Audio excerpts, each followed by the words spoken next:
બનાસકાંઠા જિલ્લાના વાવ તાલુકાના દેવપુરા ગામે પાણીની પાઇપલાઇન થઈ લીકેજ પાણીથી ખેડૂતોના પાકમાં નુકસાન થતા ખેડૂતો ભીની આંખે પોતાની આપ વીતી જણાવી અને સરકાર હવે તો જાગો તે ખેડૂતોની વેદના। બનાસકાંઠા જિલ્લાના દેવપુરા ગામે પાણી પુરવઠાની પાઇપની લીકેજ થતા ખેડૂતના ખેતરમાં પાણી ફરી વળતા ખેડૂતનો પાક 20% બળી જતા ખેડૂતની હાલત કફોડી બની છે। દેથડી ગામના ખેડૂત મજૂરી અર્થે પરિવાર સાથે દેવપુરા ગામે આવેલ જ્યાં રવિ સિઝનમાં વાવેતર કરેલ એરંડા રાયડો જેવા પાકમાં પાણી ફરી વળતા ખેડૂત ચોધાર રડતો પોતાની આપ વીતી મીડિયા સમક્ષ જણાવી હતી। પાણી પુરવઠા તંત્રની ઘોર બેદરકારીના કારણે ખેડૂતને અત્યારે રોવાનો વારો આવી રહ્યો છે। ખેડૂતે રડતા રડતા જણાવ્યું હતું કે મારે 3 સંતાનો છે, 2 મોઢે બોલી શકતા નથી અને દીકરી ઉંમરલાયક છે। ત્યારે મજૂરી કરવા આવેલ પરિવાર પર જાણે આબ તૂટી પડ્યું હોય તેવી પરિસ્થિતિ ઊભી થઈ છે।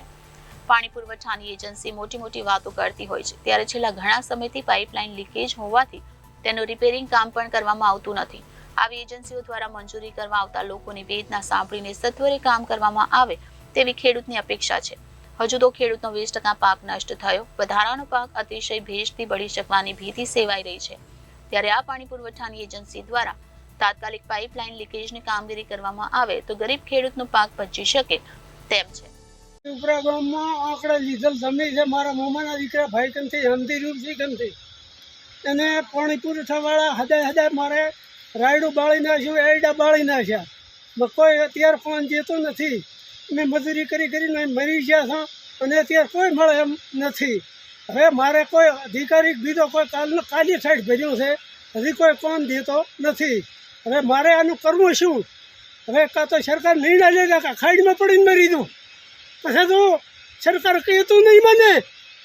મારા છોકરા છે કોઈ બોલતા નથી, હું ત્યાં સ્થળેથી આવીને કોઈને ઠાઠ આવીને રહો છો। બધા વરાથી મારા છોકરા લઈને મારા છોકરા બોલી નથી કહેતા અને મારી પરિસ્થિતિ છે રીતે સમજણી મારી ઘરે બેઠી અને છોકરા બોલતા નથી અને આવું મારી ઘડીએ ભરી મારે નુકસાન કરે છે। 60,000 મેં આંકડો પડ્યો અને 50,000નું મેં ખર્ચ કર્યું, અત્યારે હું કોઈ ભાવ એમ નથી।